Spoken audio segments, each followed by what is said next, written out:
ओम शांति 16/10/2025 प्रातः मुरली। ओम शांति। बाप दादा मधुबन। बाबा आज कह रहे हैं, मीठे बच्चे, एकांत में बैठ अब ऐसा अभ्यास करो जो अनुभव हो मैं शरीर से भिन्न आत्मा हूँ। इसको ही जीते जी मरना कहा जाता है। मीठे बच्चे, एकांत में बैठ अब ऐसा अभ्यास करो जो अनुभव हो मैं शरीर से भिन्न आत्मा हूँ। इसको ही जीते जी मरना कहा जाता है। प्रश्न: एकांत का अर्थ क्या है? एकांत में बैठ तुम कौन सा अनुभव करना है? एकांत। उत्तर: एकांत का अर्थ है एक की याद में इस शरीर का अंत हो। अर्थात एकांत में बैठ ऐसा अनुभव करो कि मैं आत्मा इस शरीर अर्थात चमड़ी को छोड़ बाप के पास जाती हूँ। कोई भी याद ना रहे।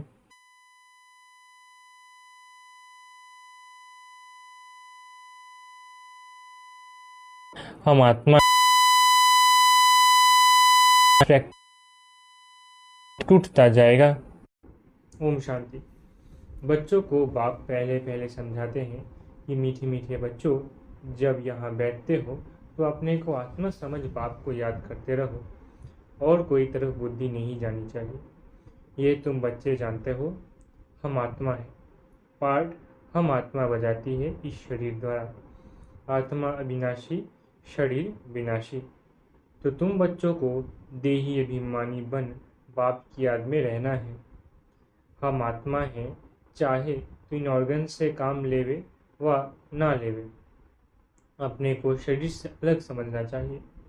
बाप कहते हैं, अपने को आत्मा समझो, देह को भूलते जाओ। हम आत्मा इंडिपेंडेंट है।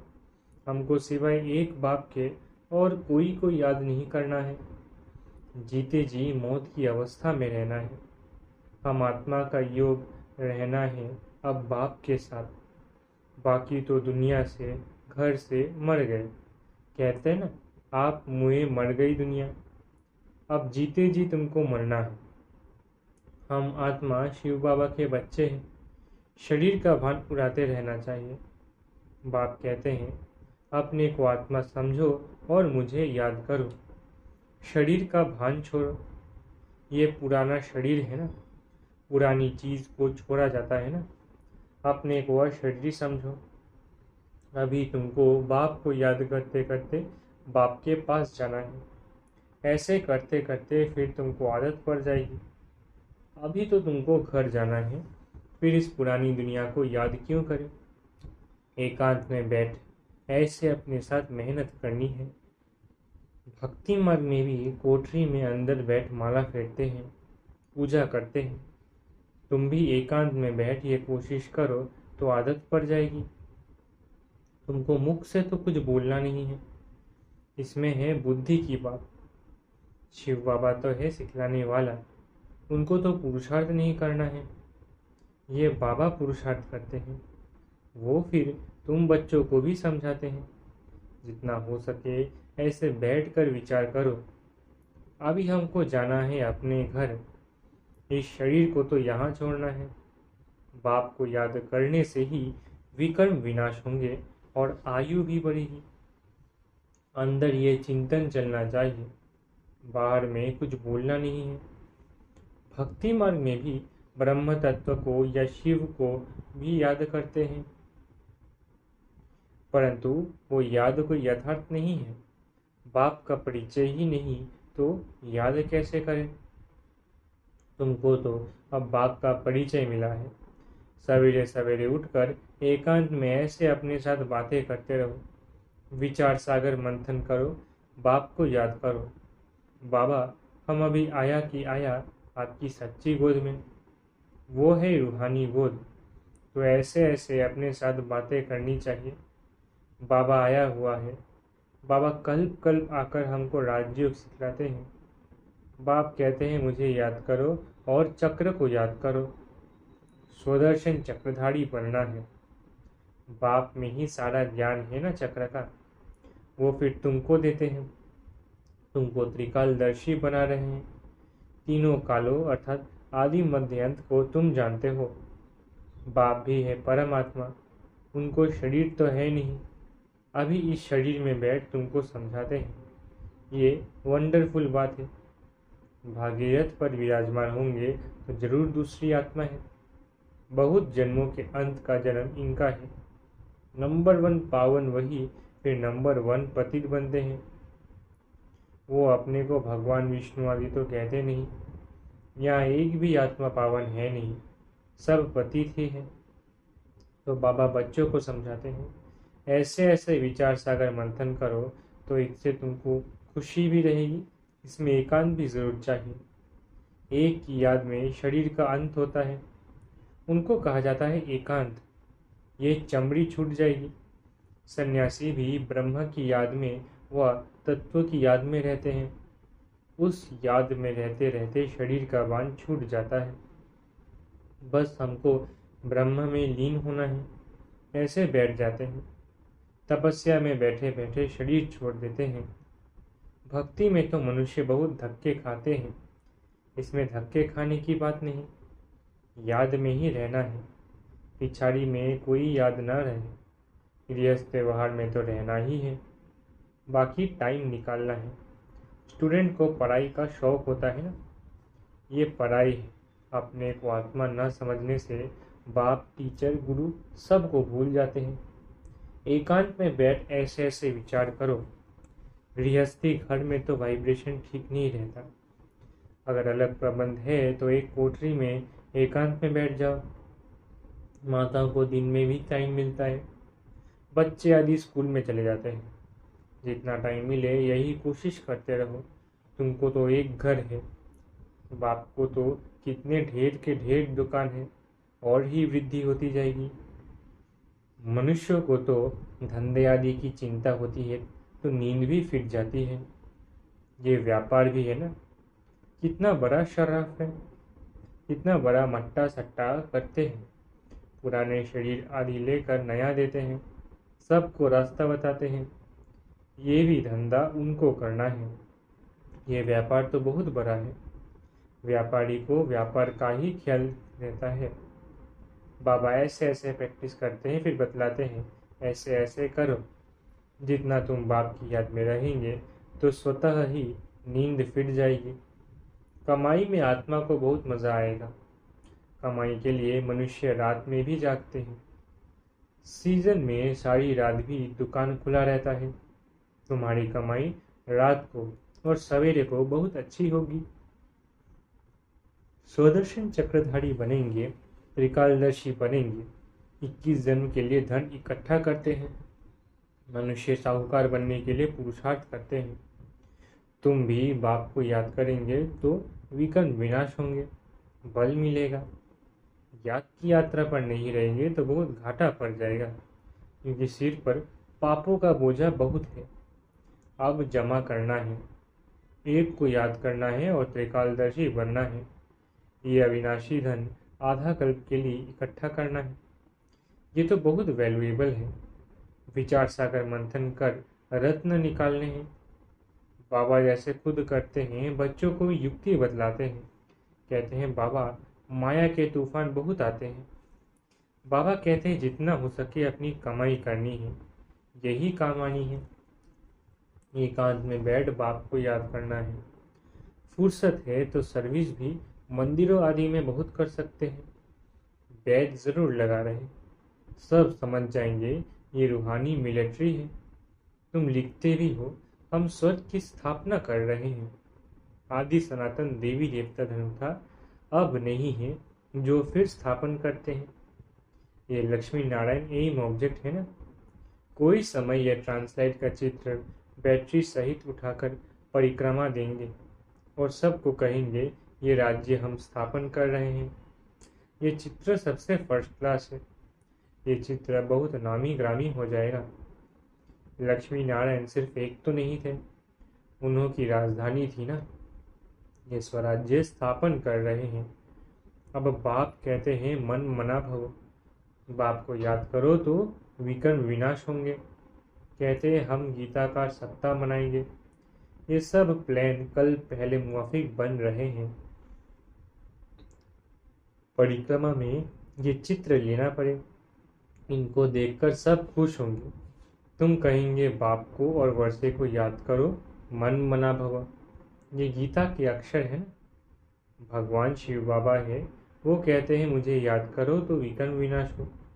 84 के चक्र को याद करो तो ये बन जाएंगे। लिटरेचर भी तुम सौगात देते रहते हो। शिव बाबा का भंडारा तो सदा भरपूर है। आगे चलकर बहुत सर्विस होगी। एम ऑब्जेक्ट कितनी क्लियर है। एक राज्य एक धर्म था, बहुत साहूकार थे। मनुष्य चाहते हैं एक राज्य एक धर्म हो। मनुष्य जो चाहते हैं सो अब आसार दिखाई पड़ते हैं। फिर समझेंगे ये तो ठीक कहते हैं। 100% पवित्रता सुख शांति का राज्य फिर से स्थापन कर रहे हैं। फिर तुमको खुशी भी रहेगी। याद में रहने से ही तीर लगेगा। शांति में रहे, थोड़े अक्षर ही बोलने हैं, जास्ती आवाज नहीं। गीत कविता आदि कुछ भी बाबा पसंद नहीं करते। बाहर वाले मनुष्यों से रीस नहीं करनी है। तुम्हारी बात ही और है। अपने को आत्मा समझ बाप को याद करना है बस। स्लोगन भी अच्छे हैं, जो मनुष्य पढ़कर जागे। बच्चे विद्धि को पाते रहते हैं। खजाना तो भरपूर रहता है। बच्चों का दिया हुआ फिर बच्चों के काम में ही आता है। बाप तो पैसे नहीं ले आते हैं। तुम्हारी चीज़ें तुम्हारे काम में आती हैं।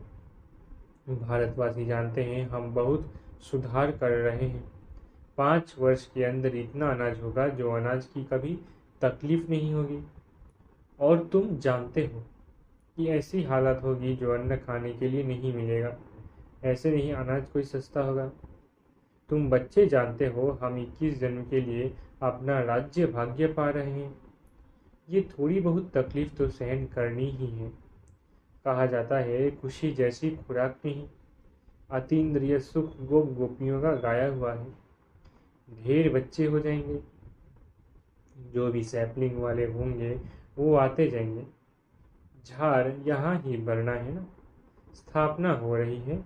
और धर्मों में ऐसा नहीं होता है। वो तो ऊपर से आते हैं। ये तो जैसे कि झाड़ स्थापन हुआ ही पड़ा है। इसमें फिर नंबरवार आते जाएंगे, वृद्धि को पाते जाएंगे। तकलीफ कुछ नहीं। नो को तो ऊपर से आकर पार्ट बजाना ही है। इसमें महिमा की क्या बात है। धर्म स्थापक के पिछाड़ी आते रहते हैं। वो शिक्षा क्यों क्या देंगे सदगति की। कुछ भी नहीं। यहाँ तो बाप भविष्य देवी देवता धर्म की स्थापना कर रहे हैं। संगम युग पर नया सैपलिंग लगाते हैं ना। पहले पौधों को गमले में लगाकर फिर नीचे लगा देते हैं। वृद्धि होती जाती है। तुम भी अब पौधा लगा रहे हो, फिर सत्युग में वृद्धि को पाए राज्य भाग्य पाएंगे। तुम नई दुनिया की स्थापना कर रहे हो। मनुष्य समझते हैं अर्जुन कलयुग में बहुत वर्ष पड़े हैं, क्योंकि शास्त्रों में लाखों वर्ष लिख दिए हैं। समझते हैं कलयुग में अभी 40,000 वर्ष पड़े हैं, फिर बाप आकर नई दुनिया बनाएंगे। कई समझते हैं ये वही महाभारत लड़ाई है। गीता का भगवान भी जरूर होगा। तुम बतलाते हो श्री कृष्ण तो था ना। तुम बतलाते हो श्री कृष्ण तो था नहीं। बाप ने समझाया है श्री कृष्ण तो 84 जन्म लेते हैं। एक फीचर्स ना मिले दूसरे से तो यहाँ फिर श्री कृष्ण कैसे आएंगे। कोई भी इन बातों पर विचार नहीं करते हैं। तुम समझते हो श्री कृष्ण स्वर्ग का प्रिंस, वो फिर द्वापर में कहाँ से आएगा। इस लक्ष्मी नारायण के चित्र को देखने से ही समझ में आ जाता है। शिव बाबा ये वर्षा दे रहे हैं। सत्य की स्थापना करने वाला बाप ही है। ये गोला झाड़ आदि के चित्र कम थोड़ी ही है। एक दिन तुम्हारे पास ये सब चित्र ट्रांसलाइट के बन जाएंगे। फिर सब कहेंगे हमको ऐसे चित्र ही चाहिए। इन चित्रों से ही फिर विहंग मार्ग की सर्विस हो जाएगी।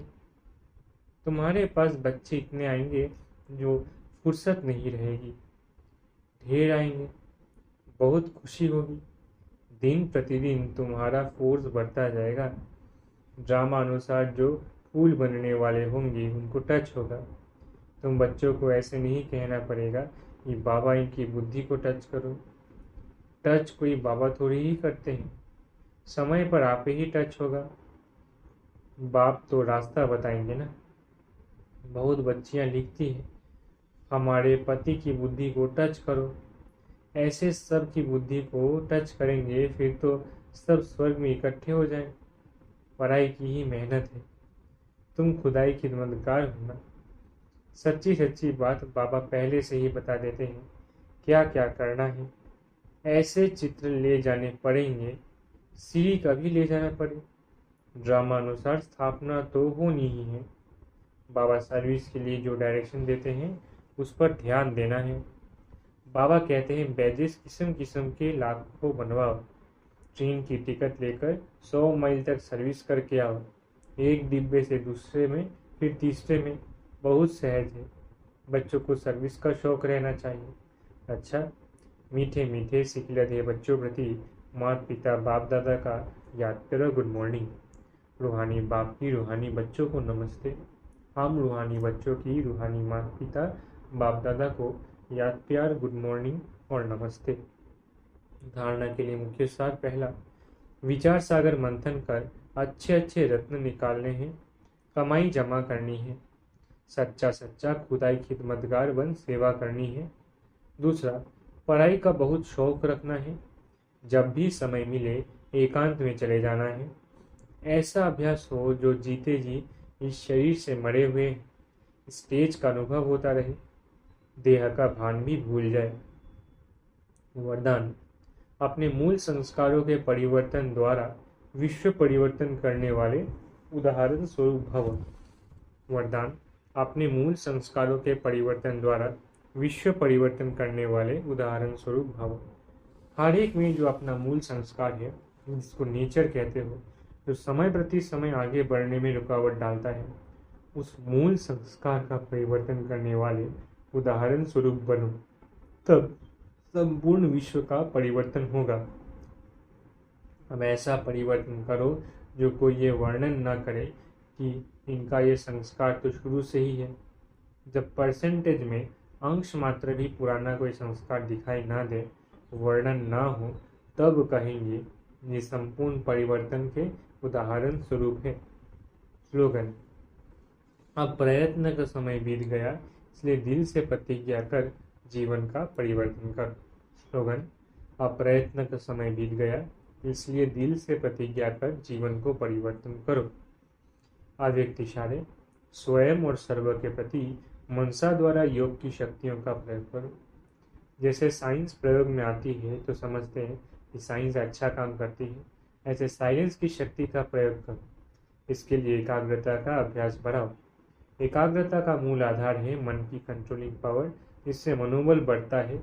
इसके लिए एकांतवासी बनो। अच्छा, ओम शांति। शुक्रिया बाबा।